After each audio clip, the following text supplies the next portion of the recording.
बद्रीनाथ धाम में एक दीपक है जो बिना रुके 6 महीने तक जलता है। चलो आओ जानते हैं। भारत के उत्तर में ऊंचे ऊंचे हिमालय की गोद में एक ऐसा दिव्य स्थान है जहां पहुंचकर हर आत्मा को शांति मिलती है। यह है बद्रीनाथ धाम, भगवान विष्णु का शाश्वत निवास।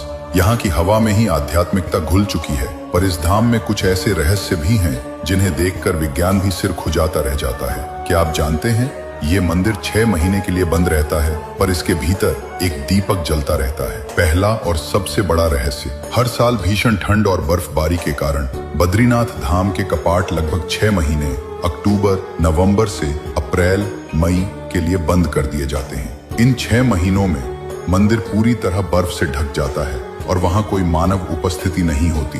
पर जब 6 महीने बाद कपाट दोबारा खुलते हैं तो अंदर का दीपक वैसे ही जलता हुआ मिलता है जैसे उसे छोड़ा गया था।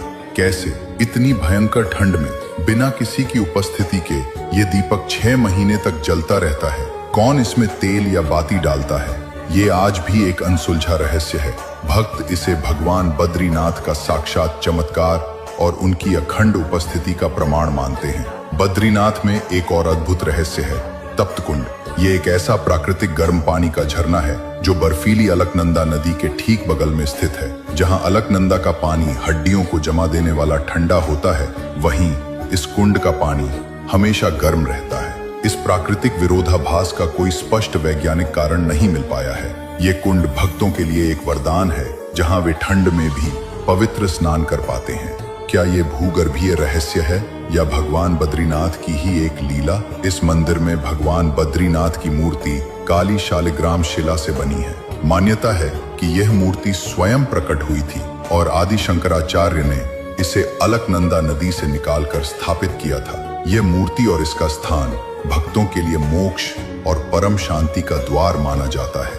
बद्रीनाथ धाम के ये रहस्य हमें सिखाते हैं कि प्रकृति और आध्यात्मिकता एक दूसरे से कैसे जुड़े हुए हैं। ये हमें विश्वास दिलाते हैं कि कुछ चीजें मानव बुद्धि से परे हैं और उन्हें समझने के लिए हमें आस्था और समर्पण की दृष्टि से देखना पड़ता है। ये धाम हमें याद दिलाता है कि भगवान हर परिस्थिति में, हर मौसम में अपने भक्तों के लिए मौजूद रहते हैं, भले ही उनकी उपस्थिति अदृश्य क्यों न हो। इसलिए ध्यान में रखें, जहां हिमालय भी आरती गाता, जहां दीपक बिना तेल के भी जलता जाता, वो कोई स्थान नहीं, तप का प्रमाण है। हर बूंद वहां मोक्ष का वरदान है। जय बद्री विशाल, जय नारायण, जय नारायण।